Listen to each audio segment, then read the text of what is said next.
everyone, it's Orange. This is a very special video because not only do we have a guild battle to review, this is also an announcement video as well as my personal invitation to you, whoever you may be watching this video. If you're another Summoners War content creator, if you're just a person who watches my videos, if you're a dog, a fish, whatever, I would like to personally invite you to participate in the next Childish challenge.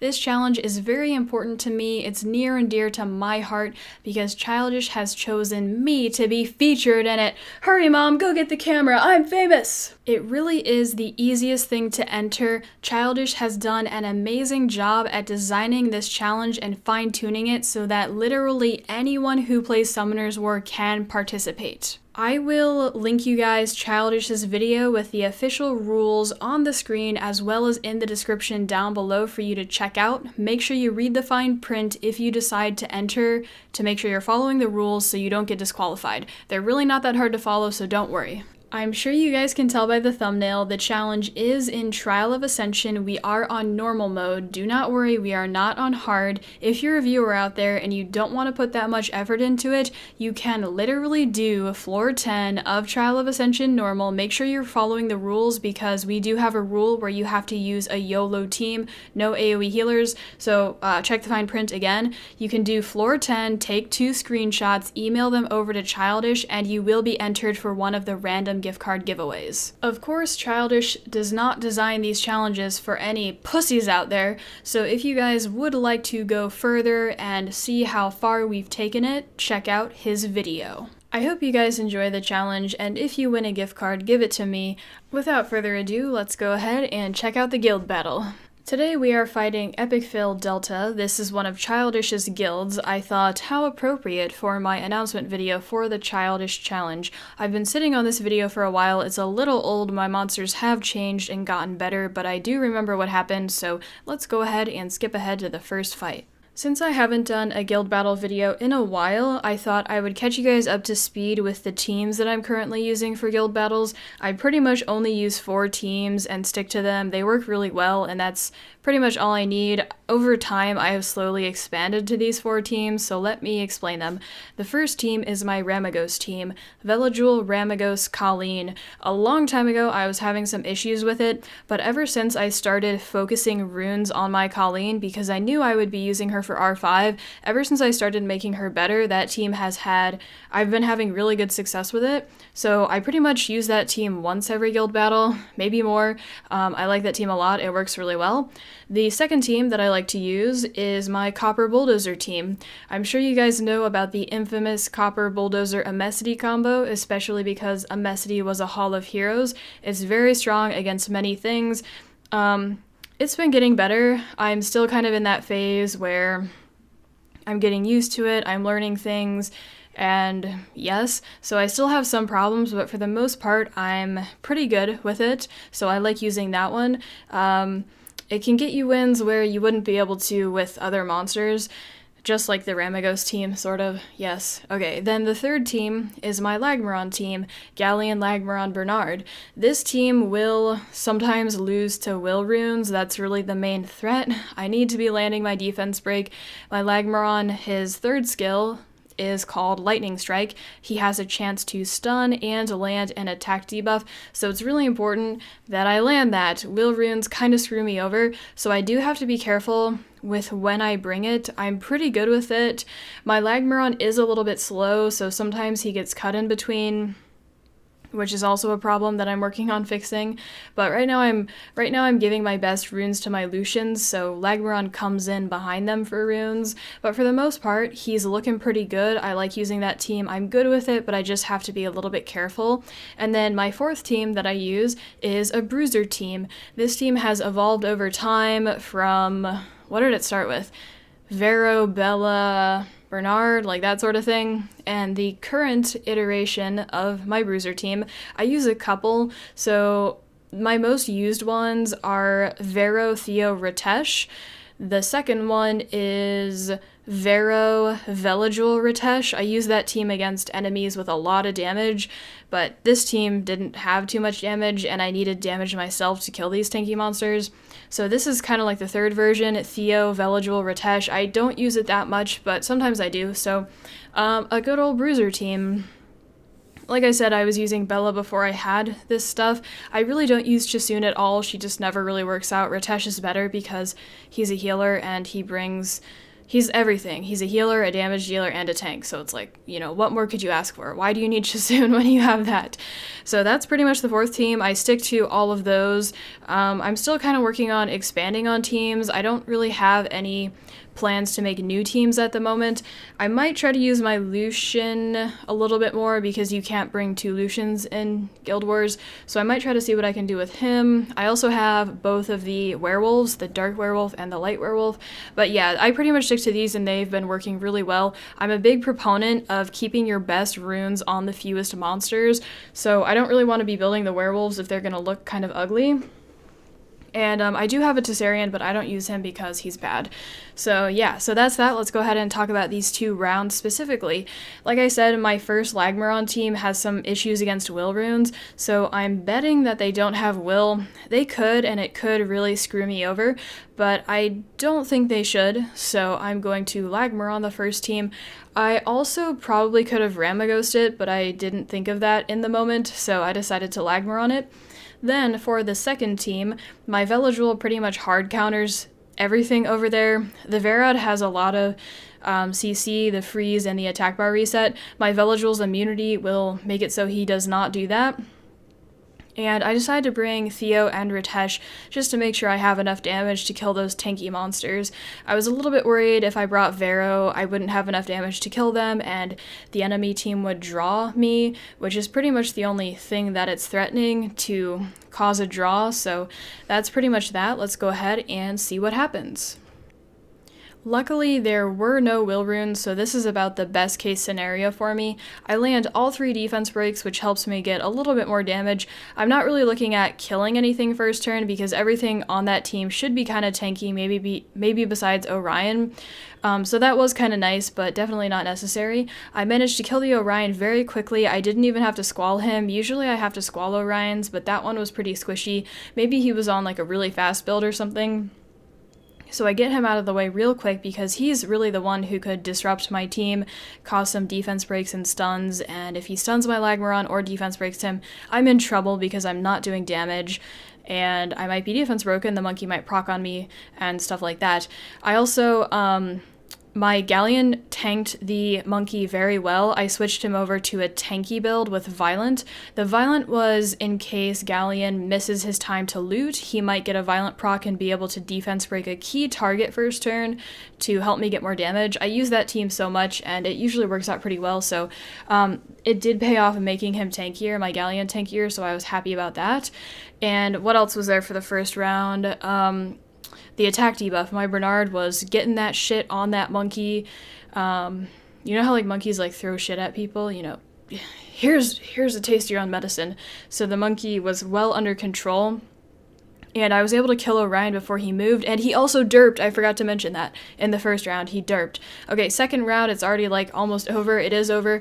So my Veligil is extremely useful here. We can see he stripped off some of their buffs, and I'm able to land defense breaks. My monsters are tanking very well. Like I said, the enemy team's only threat to my team is really to stall me out, but I'm able to kill them because I do have quite a bit of damage with my Theo.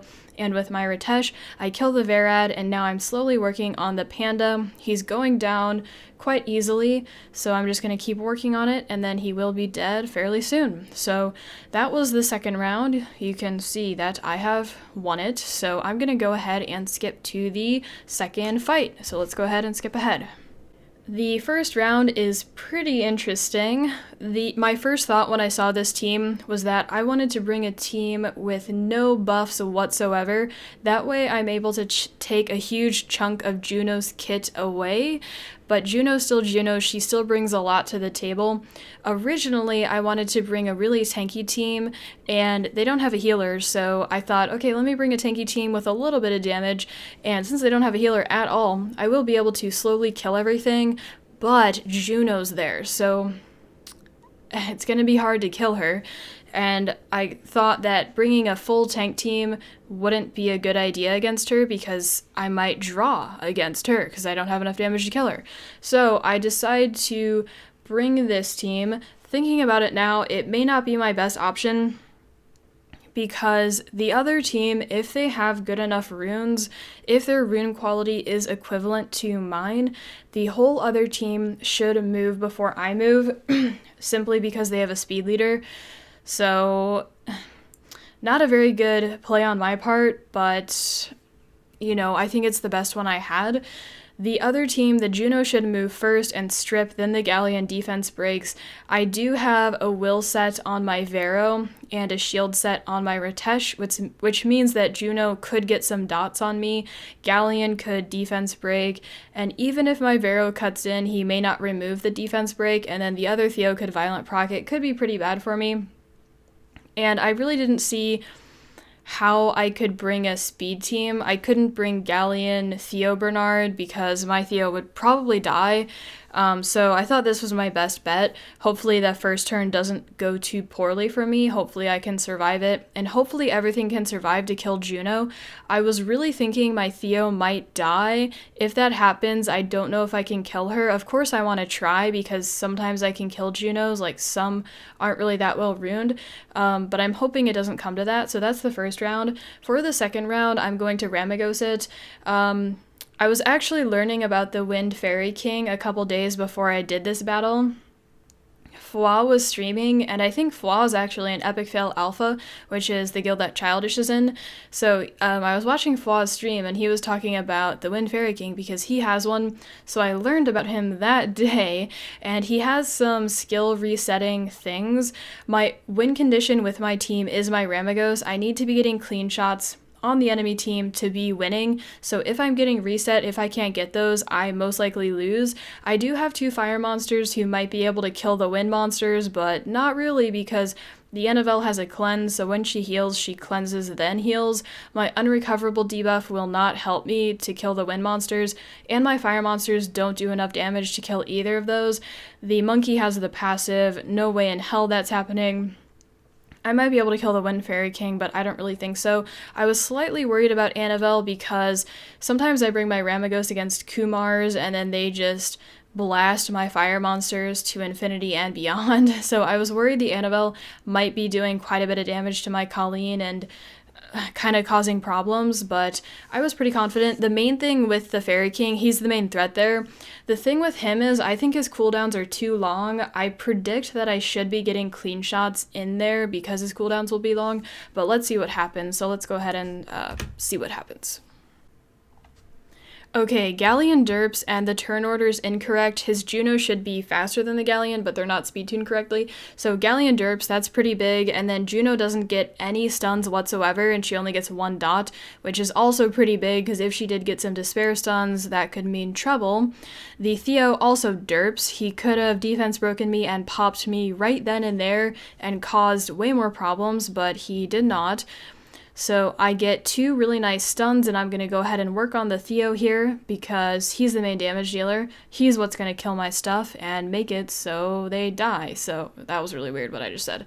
But yeah, so right there I was debating, do I heal or do I go for damage? Because my Theo's passive was not popped, so I decided to go for damage on the Galleon. Right there I made a mistake. I hit the Theo, even though he already had a dot on and he was going to die.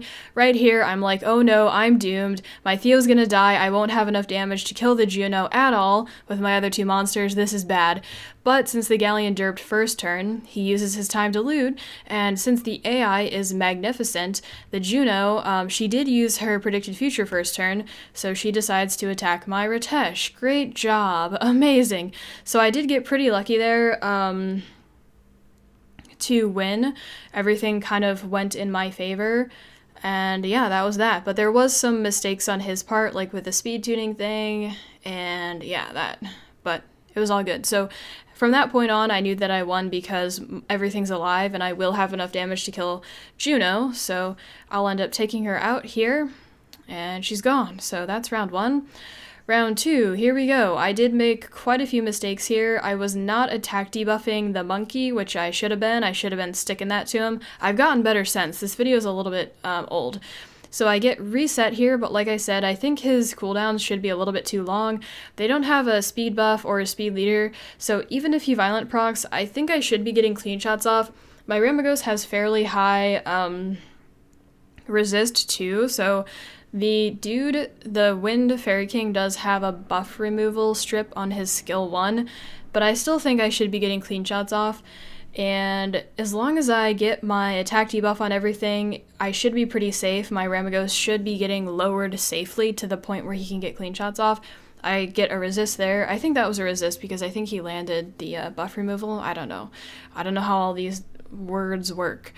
So I am making way more mistakes. I'm not debuffing the monkey because he's doing the most damage. I'm testing the squishiness of the Fairy King because he's my first clean shot target. Like I said, clean shot really is my win condition because when Annabelle heals, she cleanses everything, then heals, so my unrecoverable debuff does not help me. So my fire monsters can't kill those wind ones. Really, clean shot's it's how I win. And again, I was afraid that the Annabelle might be able to do a lot of damage to my fire monsters, but this one did not. Like I said, sometimes I bring this team against Kumars and I have like a lot of problems because they just kill my fire monsters with their AoE. But there was no Kumar here, so we're good. I probably have to be more careful with it when I face Kumars, and I probably should not bring it against Kumars. Depending on what the other monsters are, maybe I could, depending on what they were.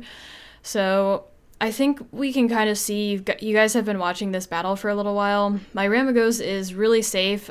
Even with violent procs, he's not really in a position of threat. I'm playing pretty safe myself. I'm defense buffing myself with my Ramagos. I'm healing. I'm playing pretty safe, so I end up winning this, so I'm going to skip ahead. Eventually, it's down to just the monkey, and we can see it has been won. For the third round, I had already won 2 battles, and my guild members were drawing and losing. Looking at the swords, I don't remember how many we had left, but I do remember that I really did not think we were going to win. There was really no chance of us winning the overall battle, so I didn't want to take another win when my guild members were struggling, so I decided to have a little bit of fun. I have done the past 4 Childish challenges, and I have noticed that Gamer Forum has won a couple of them, so I decided to attack him. The first round looks doable to me. I know it's going to be hard because I think he has pretty good runes, but it does look winnable. The second round does not look winnable at all to me based on my monsters and my rune quality, so I decided to try to see if I can get a win for the first round, so let's go ahead and check out my teams. For the first round, I decided to bruiser it. This is like my second favorite bruiser team, and my goal here is to kill him before he kills me. We can notice on the other team, the Light Barbaric King is the only threat he has, so he's going to be my main focus. I'm pretty sure he's going to build the Barbaric King pretty damagey, which means he won't have tanky stats, so I'm hoping that I can kill him before he kills me. I am aware that the Barbaric King has a branding effect, that's why I brought Velajul on my team, as well as having immunity for Orion, so I'm going to be focusing the Barbaric King, and hopefully I can pull it out. For the second round, there were a couple of options that I had. I think the most obvious and famous one is Copper Bulldozer, but knowing Gamer Forum's runes and my runes, I really think there is no way in hell I will be able to kill his Hwadam with my Copper. But I think it's probably my best option. The other options I have, I could probably bruiser it, but I really have nothing left. I have Theo and I have Chisoon, but I don't think that's going to go over too well. So I could bruiser it and maybe hope the Theo dies to a dot or something, but I really don't think that's going to happen. I could have also used Tessarian, but my Tessarian is so bad. It would have been so bad I would have spent some time trying to fight that battle. But if I use Copper Bulldozer, I know if I'm going to win or lose first turn pretty much. You know, if I can't kill the Hwadam, I lose. So I decide to try this. If there is some very small chance of me winning, let's try it. So let's go ahead and check out what happens. Orion moves first, which is to be expected because of the speed leader, and he's Orion. So he buffs the attack bar, and then the Barbaric King gets way too many procs. Come on now, I'm counting these. I should already have a handicap because this is gamer forum. Like, what is this Com to Us? This makes no sense. This is bullshit. But apparently, Com to Us hates me or something. So I get pretty low, and at this point, I'm forced to heal. The Molly does not land her buff removal thing because I know she has that. So I'm able to stomp here. I get 2 really, really nice stomps, but I'm still forced to heal because the Barbaric King probably, well, maybe he couldn't kill me with 1 hit. So it might be safe not to heal, actually. Maybe I should have gone for the defense break, I don't know. But, so he procs out of his stun and gets another hit. I might have been dead there. I don't quite know, though. I think I had enough health. So I'm going to continue working on the Barbaric King, and then he gets another, what is that, 2.6% chance proc. Yeah, whatever. Crazy. I don't really care, though. I think if we actually count up all of these, the violent procs were kind of even. I don't remember, though. So he's going ham on me. Orion's, taunting me too, and I'm still working on him. I think the other team has way too much speed compared to me. I just can't keep up speed-wise because of the speed leader and the Orion boosting the attack bar. Plus, they're just innate speed. I'm sure Gamerform has a lot of speed on these monsters. So, they're just healing and I can't do enough damage. Plus, the anti-crit thing that Molly has, that's not helping me at all. I know kind of like a common strategy to bring against these, like Molly's, is a bunch of multi-hitters. That way you don't not get crits. That way you have more chances to get crits. But I did not bring any of those for this fight. So it's getting really down to the wire here. I'm about to die, and I finally die. So that was pretty much that. I have no chance of winning now that my one of my monsters died. It was really close. I was fighting. I was like, come on, we can do this. I was hanging on by a thread, and that thread snapped. I think with rune quality, though, I think my team... I thought that match kind of went well, actually. If I just had better runes, maybe I could have pulled out the win. I don't know, though. I don't know. So I was kind of satisfied with that. So I gave up with that round, and then here we go. It's time to see if I win or lose with 2 abilities. I decided to go for the Lightning Strike on Huadam. That's really my only option. I do about 37,000 damage, a little bit less than 37,000. And he had a shield set. Even without the shield set, I really didn't think I'd be able to kill him. So that's my only choice. I have to go for Huadam or else, yeah. So I didn't get that, which means that I lose. And one interesting thing to point out, my Bulldozer has no speed whatsoever, and Bulldozer's base speed is super slow, but my Bulldozer moved before his Huadam, which was kind of interesting. If I had to guess, maybe he specifically built this team to be able to survive Copper Bulldozers who are better than mine. I don't really know, though. I don't know how people deal with this team who have more options, who are more knowledgeable, who are better at the game than me. But I thought this was my best option, so I'm killing some stuff here, but it will not be enough. So I lose. That's okay, though. It's all good. We have teleported to another screen. So yeah, that was the end of the guild battle video. I hope you guys enjoyed it. I hope to see your entries in the Childish challenge. If you guys have any questions about TOA or TOA hard, feel free to ask me. Reefy had a really good guide that he made. I'll link it to you down below for TOA and TOA hard. I think it's a good read. Yeah, so that's it. Hope you guys enjoyed. Catch you guys later.